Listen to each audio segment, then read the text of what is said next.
today. It's great to be here with His Worship the Mayor, Wayne Brown, and can I say thank you to everyone who's come along. It's a great day for Auckland. We're here today to announce that the government is taking decisive action to restore democratic accountability to transport decision-making in Auckland. We recognise that Aucklanders have become increasingly frustrated with how transport decisions are made and how little their views are taken into account. In fact, Auckland Transport's recent annual report highlighted that only 29% of Aucklanders feel the organisation listens and responds to their needs. This is simply not good enough. To address these concerns, the government will implement significant reforms to ensure that transport policies in Auckland reflect the needs and wishes of its residents. First, we will return regional transport policy and planning to Auckland Council. This means that transport policy and planning functions will move from Auckland Transport back to the Council, aligning with how other regional councils operate across New Zealand. Second, we'll establish a new Auckland Regional Transport Committee. This statutory committee will develop a 30-year integrated transport plan for Auckland to be agreed on by Cabinet and by Auckland Council.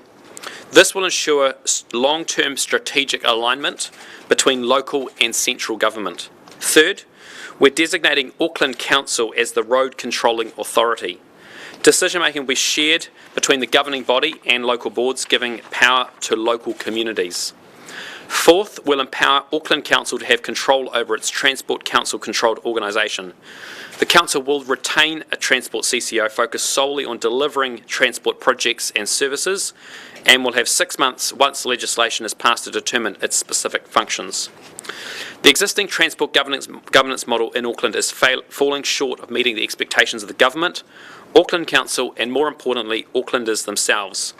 By returning decision-making power to elected representatives, we're enabling Aucklanders to directly influence the transport policies that affect their daily lives.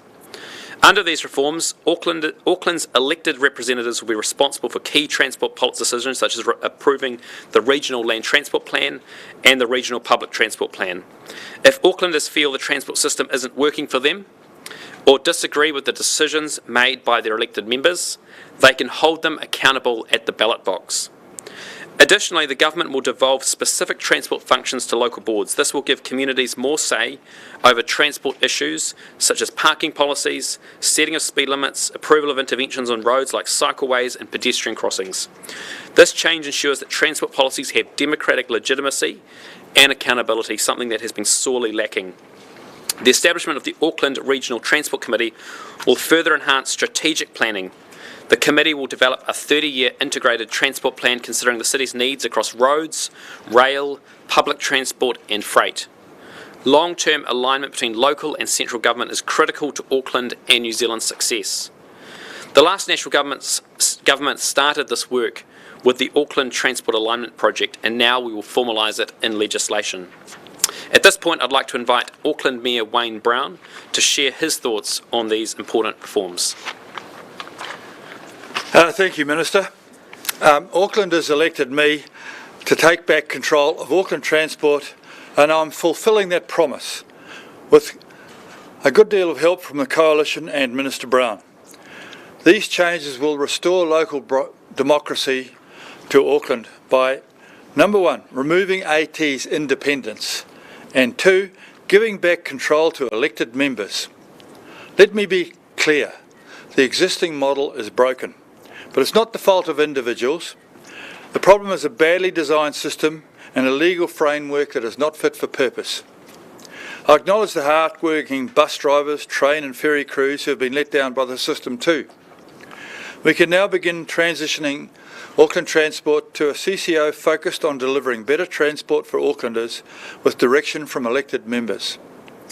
The new Auckland Regional Transport Committee will also mean a genuine partnership with central government to ensure we're in lockstep when it comes to developing an integrated transport plan, something I also promised. Both government and council fund transport, and we will continue working together to get a better result. Thank you. Well, thank you, Your Worship. In closing, these reforms are about putting Aucklanders back in the heart of transport decision-making, restoring democratic accountability and ensuring we deliver the world-class transport system that Aucklanders deserve. Thank you once again for being here today, and we're happy to take questions. Are you anticipating any staff cuts during the transition? Look, ultimately, this is about the policy decisions today. Questions in regards to the transition are best probably answered by the Mayor. But what we're announcing here is how we're going to be putting democratic accountability back into the heart of transport decisions here in Auckland and ensuring that Aucklanders have control over what happens in their city. That's the intent. Legislation will then need to be drafted, brought to Parliament next year, go through a select committee process, and then implemented following that. So there's still some ways to go. But I'm not sure if you want to talk to that any further, Wayne. Not especially, I think you summed it up very well, but it's about democratic responsibility, strategic alliance and efficiency. And efficiency, we're looking for that everywhere. You know that I stand for better, cheaper, faster and everything. And Mayor, as you said, this is something you've campaigned on for a long time. How does it feel to actually get to this point? Well, I'm quite satisfied, but I mean, there's still a long way to go. Most of my 5 policies are still good policies. They're still the ones that I'm working on, and they've all made progress, and this is significant progress on that one. But it still has to be implemented and locked in. Thank you. How's that going to work at the local board level? Are local boards going to be allowed to set speed limits? And if so, can they introduce 30-kilometre speed limits that should reverse? Look, ultimately they'll have to work within the setting of speed limits rule, which the government has set. But the issue here is at the moment when it comes to these decisions, Auckland Transport makes these decisions for the city, and local communities are unable to make these decisions in their communities. That setting of speed limit rule is now in effect. It has a range of flexibilities within it around how different councils can utilise that in their communities. What we're saying here is that some decisions that currently are made by Auckland Transport will be devolved down to local boards so that local communities can hold the local board and local representatives to account for those decisions. Local boards decide to install raised pedestrian crossings? Well, look, that's one of the things that road controlling authorities can do. I can tell you what, it's not going to be funded by the taxpayer. We've made that very clear in the government policy statement on transport, and that's been given effect to in the National Land Transport Program. I can tell you under this government, there'll be no co-funding from the government for those things. If the council and local boards want to spend money on those types of things which frustrate motorists, they will be held accountable by the people in their communities. And sorry, to go back to the local board issue, who is going to fund these projects that the local boards decide to do? Will they instruct Auckland Transport to undertake them, or will they have funding of their own which they... Well, ultimately they already have a small capital allowance which is set through the Regional Land Transport Plan, which they get provided as part of that. But I guess the key issue here, though, is in terms of the decisions they make, they will be democratically accountable for those decisions because they were making those decisions, and where they are delivering them, well, the delivery agency were delivering it on their behalf, they will be ultimately accountable for those to the people who vote for them. But they can do that now, so what's different in this model? Well, we're delegating certain road, like at the moment, Auckland Transport is the road controlling authority.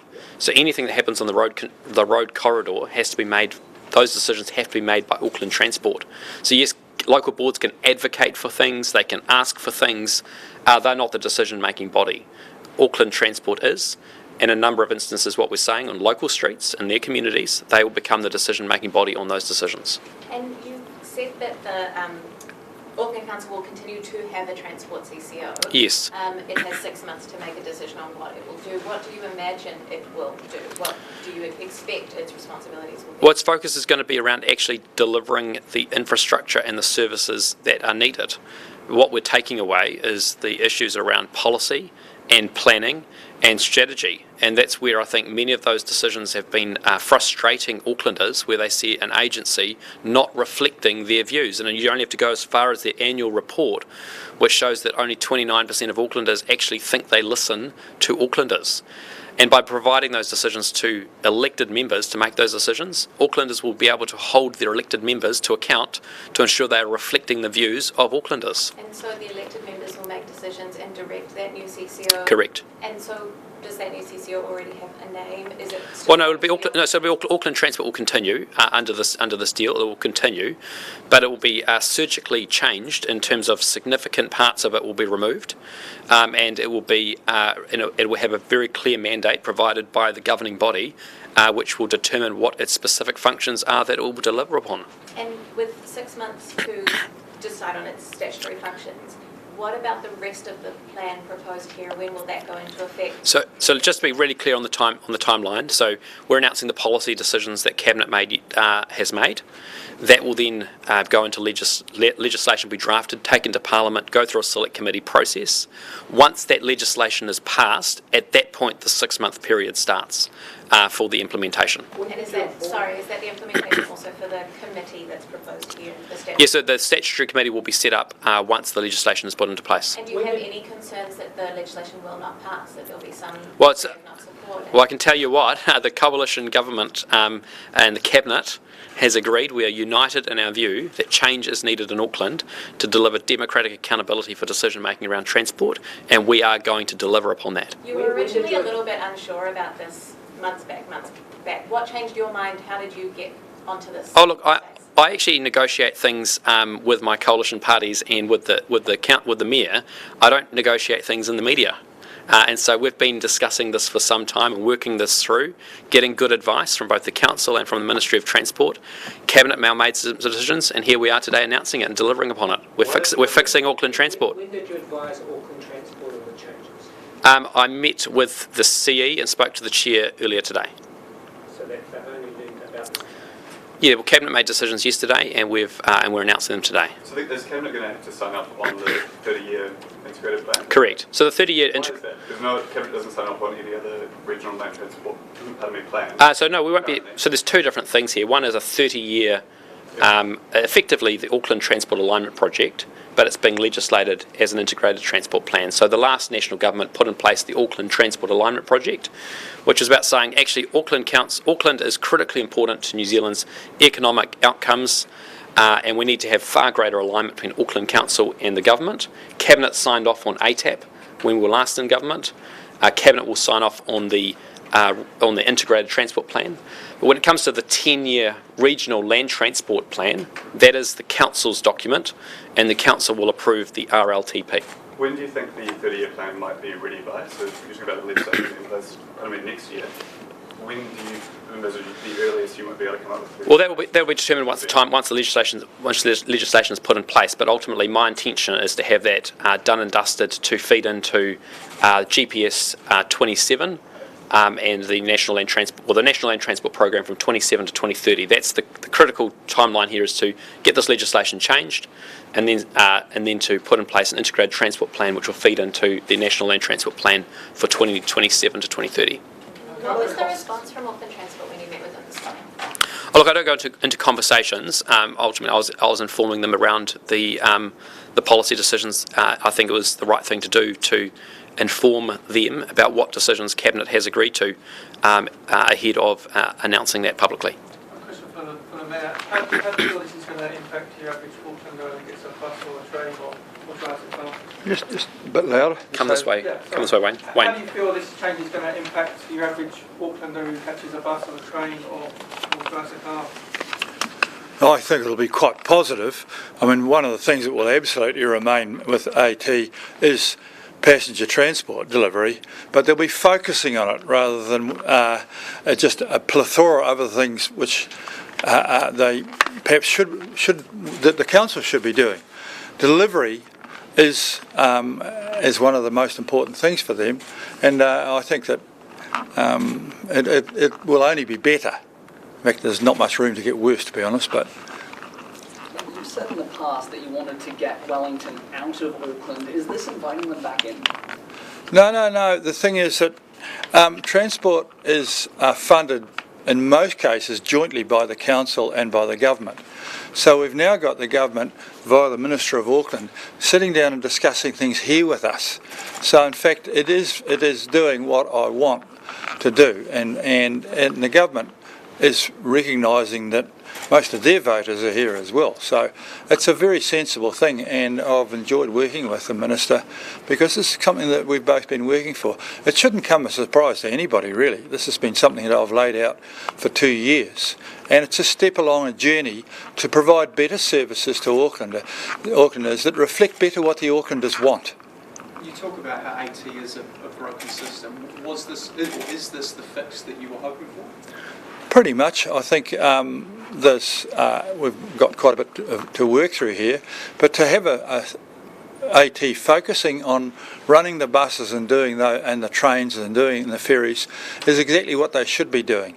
And we don't ask bus companies to design the system in which they work, they just deliver the buses. And so I think this is a very sensible result, and it's along the lines of what I've been thinking of for 3 or 4 years now. Councillors elected members already have so much to understand, to do, to work through. Do you feel confident that they have capacity to understand all of the minutiae that they'll be taking on from Auckland Transport's policy role? Well, councillors are elected to run a multi-billion-dollar activity anyhow, and if we can run all the parks and reserves and planning and building consents, this is just yet another bit where we will actually be making decisions about how AT deliver those services, whereas at the moment they've been making decisions which have often not been what we want. And the fact that, as the Minister said, that only 29% of Aucklanders felt they were listening, that actually was a significant lift over what it was before. It was only down 22%, and the chairman told me it was a 20% rise. It's still very low. I mean, most businesses look for 80% and are upset if they only get 75. There's a lot of room for Aucklanders to be more engaged, and that's where the democratic accountability comes. If the public don't think that the Minister, the councillors are listening to them, they can do something about it. You can't do much about the board. And do you expect to associated with this? Sorry? What are the costs associated with a transition like this? Are you expecting a cost to council with it? Well, I think, first of all, you've got to get what do you want to do right. And if you do the right thing, it inevitably is cheaper. But I haven't gone into that. We just want to have, what is the right thing to do? What is the system that will benefit Aucklanders so that Aucklanders hear and feel that they are part of what is a very essential part of what Auckland Council deliver, and what is a very large part of what both the government and Auckland spend in our region. We want to have control and understanding of that. It's got to be with somebody. It should be with the people who are elected. That's how governments work in the Western world. Yes. What are some of the practical implications of Auckland Council being designated the road controlling authority? Well, the first thing is it'll be like every other council in the country that do actually control our roads. The first thing will be that all those people who send me emails every day about the things that aren't happy about it, I'll be able to do something about them. The public think that I am in complete control now, and the Minister has thankfully helped that to happen. If it doesn't work, I will be responsible, and I'll happy to be responsible for things which I have had a say in. Well, for example, will the council now be responsible for parking issues that have arisen, like parking in CBD? Well, I think that's one of the areas that the Minister has suggested we should have local board input in. The overall policy with speed and things like that, the government still has a Ministry of Transport, but a lot of our local boards are very, very different from each other. Rodney is an area with a huge number of unsealed roads.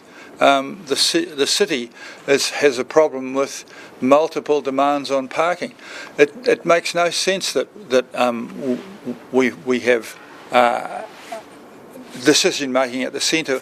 The people in Rodney will probably come up with quite different solutions to the people in the heart of the city, and yet they will be tuned to the people that they represent. So I think that one size fits all and everything is wrong, because we don't have one size fits all of a city. The city is enormously different. The council determines the parking arrangements in the central city, which Auckland Transport began work on. There was a pushback on that. That's the sort of issue Yes. now that will be Yes. determined by the council or the local board or both. I think a council will probably determine an overall strategy, but the localised thing of where these things happen and what the actual localised decisions are, I think the local boards will enjoy having a bit more say, to be quite honest. But that's it. But that is an example of an issue which currently would be determined by Auckland Transport and will be shifted to Auckland Council. The City of Auckland is not so massive that people don't venture out of their local board area. Are you not concerned that there's going to be potentially dangerous or problematic inconsistencies between regions? I mean, Rodney still travels to Auckland Central, people in Auckland Central still travel to Rodney. There's no reason why they shouldn't have consistent cycleways or parking fees or... I think the key thing we're saying here is that actually we want to have democratic accountability for these decisions, and different parts of Auckland are different and their views and their concerns are different from other parts. And so those have a democratic accountability within a unified plan. So there'll be so I guess the key thing is here there'll be some issues which will require a regional approach, and there'll be some issues which will require a local approach, and that will be some of that will be determined as part of the bill when it comes in, and then there'll obviously be a select committee process where some of those issues will be determined. So, for example, a freight strategy and a freight corridors across Auckland are critically important to the efficient movement of freight. So is public transport corridors to efficient movement of people. Those clearly have a regional impact and a regional benefit. But whether or not the car parks outside the local dairy should be removed or should stay, that's clearly a local impact, and we want to make sure local boards are able to make some of those decisions. So those are the types of decisions that we want to empower local boards to be able to make. However, there'll be work that needs to be dealt with as part of the drafting process of the bill and the select committee process to make sure we get that right. And so the views of Aucklanders will certainly be taken into account as we work that through. But the principle here, those decisions which were previously made by Auckland Transport will now be made by democratically elected local members. And if the public don't like what they're deciding, they can vote them out. Will they need additional training, support, expertise to make those decisions? Well, I just make this point. People put their names forward because they think they've got something to offer their city and their community. No, and I completely reject that. I just think if people put themselves forward because they've got a view, and they've got an agenda, and they've got something they want to do and give back to their community, and if they think they've got something to offer, I encourage them to put their names forward and to be able to implement what they believe in. At the moment, they can't, and they get frustrated. This empowers them to be able to have their say, and importantly, it empowers the people who put them there to get rid of them if they're not happy with what they're doing. Are you worried about the effect that might have on the fortunes of political cycles will change all the same? We saw it with your government cancelling a number of projects under the last government. Could this just open up a whole lot of confusion and fragmentation for Auckland? No, I think I think actually one of the key things here in actually having a regional land transport plan, an integrated transport plan, is actually taking a 30-year view around what's required for Auckland. ATAP was a great project to do that, and it helps to actually elevate some of those long-term strategic issues which are needed. And also, we've been very clear in the decision making. It'll be a committee which will have joint appointments from government and from the council, and it will have an independent chairperson with a casting vote to resolve issues where there cannot be agreement. And the intent there is to actually have that longer term planning, which is really, really needed for our bigger city. I think we've got time for one more question. Up until when this legislation passes, what sort of decisions can Auckland Transport be making? Well, until the legislation changes, ultimately the powers remain as they stand, with the Mayor and the Council appointing the board, holding them to account, and delivering upon that. But that's why we have made these decisions quickly. We're now moving towards legislating, and then we'll move into implementation as quickly as we can. I think that in the meantime they'll be making those decisions in the light of what has been agreed by Cabinet, so that even the same people will be making decisions from a different viewpoint all of a sudden. And I think they know it's coming, and that will have an immediate difference straight away. They are being forced to think about a new regime which is on its way. Hey, well, thank you so much, everyone. Really appreciate your time. Thank you. Cheers. Well done, Minister.